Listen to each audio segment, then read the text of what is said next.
Continuação da leitura do livro As Grandes Estratégias, de John Lewis Geddes, página 85. Agripa, entretanto, conservou parte substancial de sua frota para sobrepujar a de Sesto e o despachou para o exílio, enquanto deixava Lépido, que mais uma vez trocara de lado, encarregado da Sicília.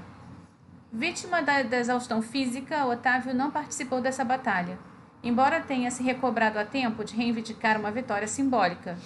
Suspeitando da instabilidade de Lépido, Otávio apareceu certo dia no campo, sozinho e desarmado. Foi ferido, perdeu sangue e se preparava para bater em retirada, mas conquistou seguidores admirados com sua audácia.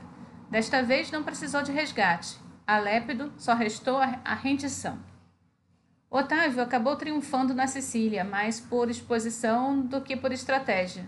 Arriscou a vida repetidas vezes, confiante no pulso firme de Agripa. Tendo prevalecido, contudo, Otávio se firmou. Forçou a saída de Lépido do triunvirato.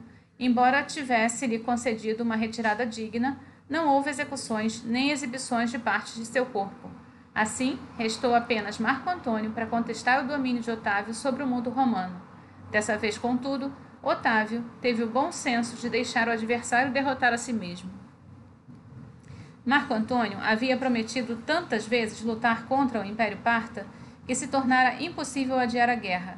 Ele deu início à campanha em 36 a.C., enquanto Otávio e Agripa levavam a cabo a conquista da Sicília. Marco Antônio contou para suprimentos e recursos financeiros com a ajuda de sua ex e futura amante Cleópatra, dedicada e delicadeza imensa, caso ele não tivesse desposado a irmã de Otávio. Razões de Estado poderiam justificar ambos os relacionamentos, mas criando situação constrangedora, outro problema que Marco Antônio parece não ter antecipado. O fato de ter tido gêmeos com Cleópatra em nada simplificava a situação. Tampouco a alegação da monarca egípcia, de certo verdadeira, de ser mãe do único filho biológico de Júlio César, cujo nome por acaso era Cesário. Se Marco Antônio se atrapalhou com amantes, matrimônio e política, o mesmo se pode dizer em suas operações militares contra os partas. Começaram tarde demais para que terminassem antes do inverno. Em seguida, por descuido, revelou seus planos a um espião. Depois fracassou na tentativa de garantir a lealdade dos aliados e, por fim, estocou de modo tão inadequado suas provisões que os partas as destruíram. A essa altura, não lhe restava opção a não ser ordenar uma penosa retirada em meio às tempestades de neve rumo à costa síria, onde Cleópatra tratou de reequipá-lo. Marco Antônio, entretanto, reportou a Roma que tudo transcorria bem. Otávio não acreditou, mas fingiu levar a sério suas palavras, ordenou festas e comemoração à vitória, sabendo que isso desacreditaria seu rival, ainda mais que se aparentasse celebrar seus fracassos. Então cancelou o envio de reforços, justificando sua decisão com as mensagens positivas de Marco Antônio, e ao mesmo tempo enviou Otávia com provisões da Grécia, contando com a chegada da esposa e da Cleópatra na mesma ocasião.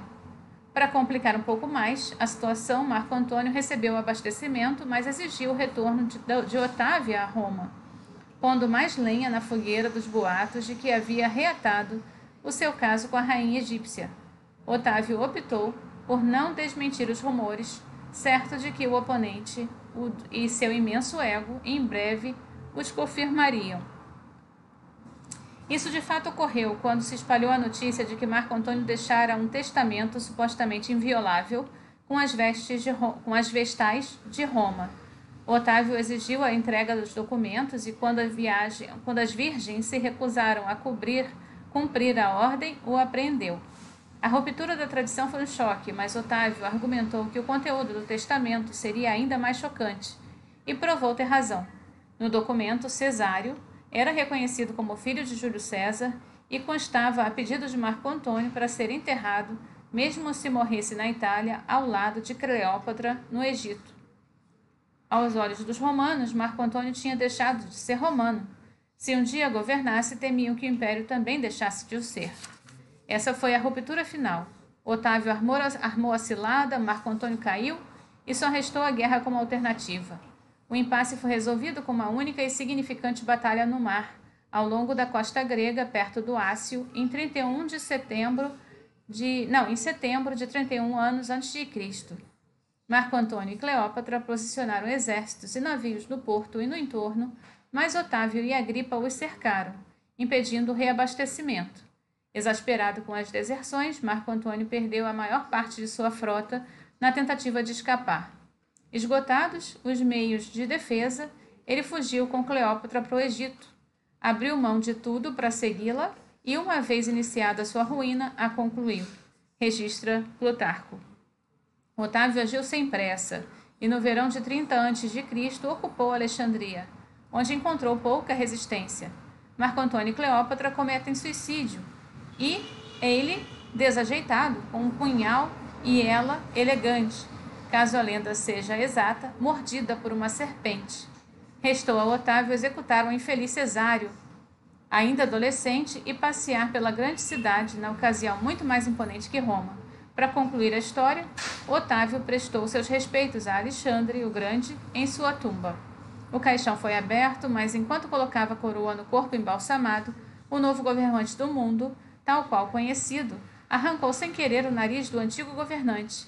O erro de cálculo não teve grandes consequências.